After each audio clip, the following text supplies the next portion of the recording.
Warahmatullahi wabarakatuh. Kita belajar hari ini tentang bentuk akar. Bentuk akar itu merupakan inverse dari perpangkatan. Inverse itu artinya kebalikan. Jadi bentuk akar itu inverse dari kebalikan. Logikanya begini. Misal, tunggu ya, saya cari equationnya dulu. Oke. Ini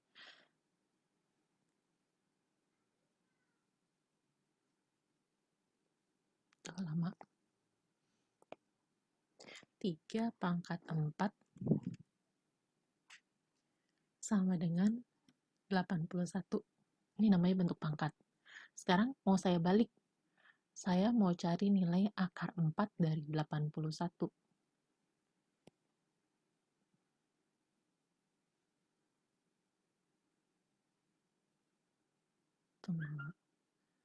Tunggu lama.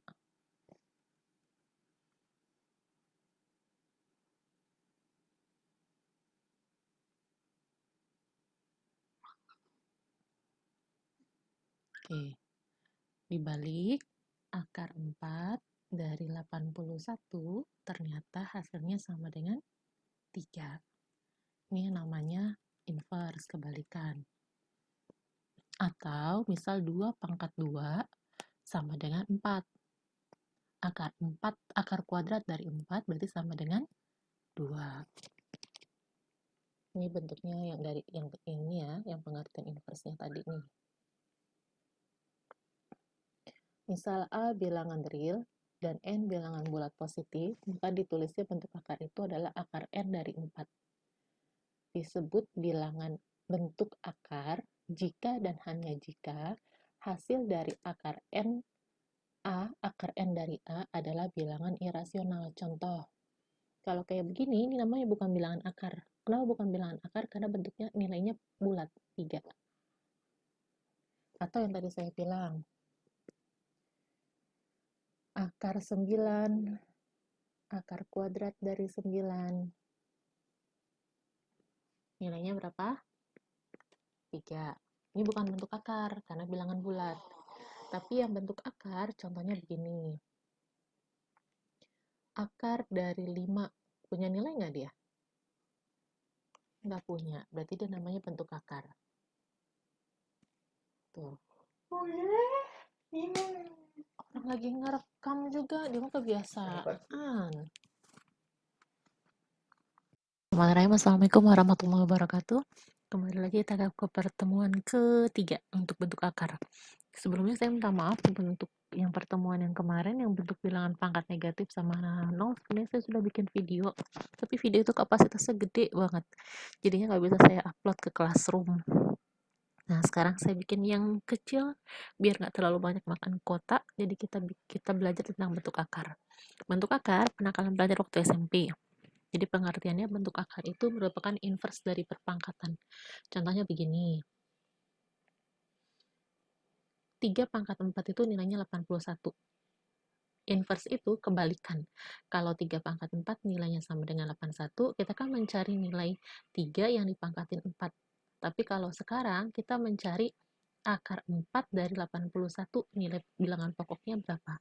Ternyata 3. Jangan lupa ya, 3/4 itu pengertiannya 3 kali 3 kali 3 kali 3 sebanyak 4 kali.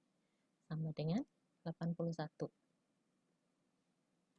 Nah, kita mau cari bilangan berapa kalau dikalikan 4 kali hasilnya 81. Ternyata 3. Atau sama dengan contohnya 2 kali 2 kali 2 kali 2 sama dengan berapa? 16, benar. Kita cari, itu 2-nya ada berapa kali? Ada 4 kan? Berarti kita bikinnya akarnya akar 4. Sesuai dengan banyaknya angka yang dikalikan. Berarti akar,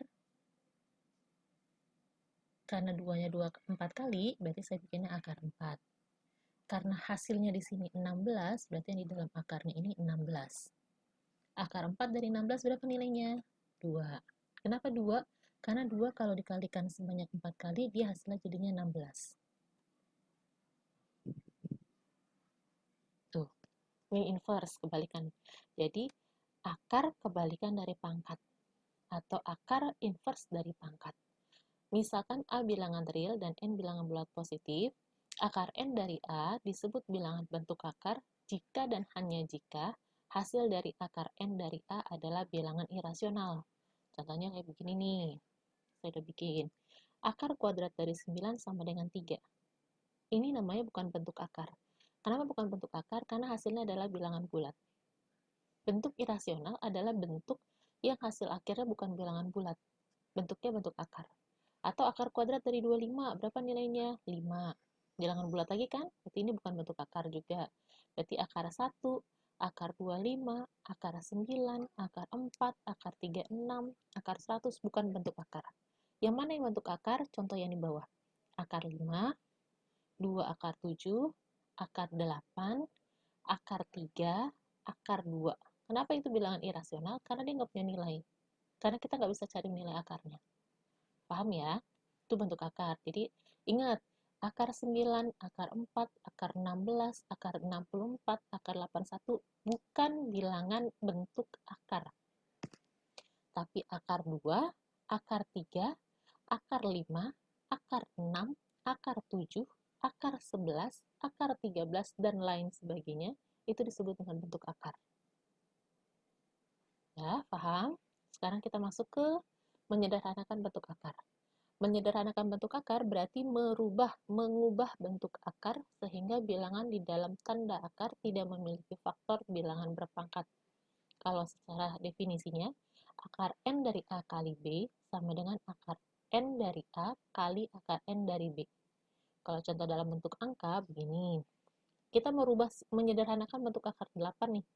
Ternyata akar 8 ini bisa dibuat dari perkalian 4 kali 2. Saya pisah. Ada akar 4 kali akar 2. Nah, akar 4 ini nilainya 2. Sedangkan akar 2 kan nggak punya nilai. Berarti dia hasilnya jadinya 2 akar 2. Atau akar kuadrat 75. Akar kuadrat 75 ternyata 25 kali 3.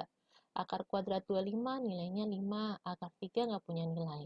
Jadinya akar 75 kalau disederhanakan jadi 5 akar 3. Lagi, misal saya bikin akar kuadrat 32. 32 ini berarti berapa kali berapa? 16 kali 2, bener kan? 16 kali 2. Pisah ya.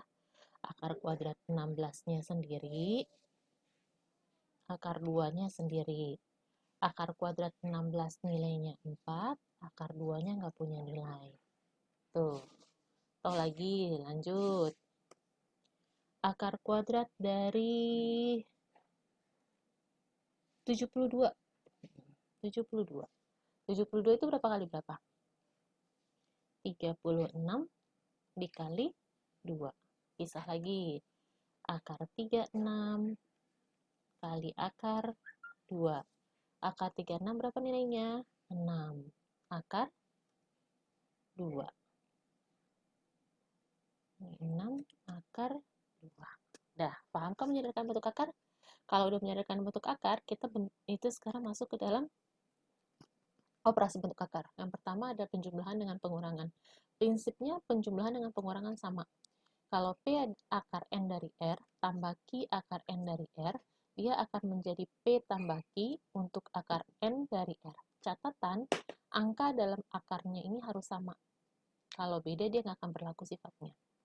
Contoh, 3 akar 2 tambah 2 akar 2. Nih, yang tadi saya bilang, prinsipnya angka dalam akarnya harus sama. Sama-sama akar 2 berarti bisa dijumlah. Yang dijumlah 3 tambah 2 akar 2. 3 tambah 2, 5 akar 2. Sedangkan contoh yang kedua, 10 akar 5 kurang 3 akar 2. Dia nggak bisa dijumlah karena beda angka dalam akar. Yang satu akar 5, yang satu akar 2. Berarti prinsipnya nggak berlaku. Atau contoh ketiga, 7 akar 6 tambah 3 akar 3 dikurang 2 akar 3. Mana yang beda? Yang beda 7 akar 6. Mana yang sama? 3 akar 3 kurang 2 akar 2. Berarti yang bisa kita kurangin yang ini. 3 kurang 2. 1. Satunya nggak saya tulis. 7 akar 6-nya saya tulis ulang. 7 akar 6 tambah akar 3.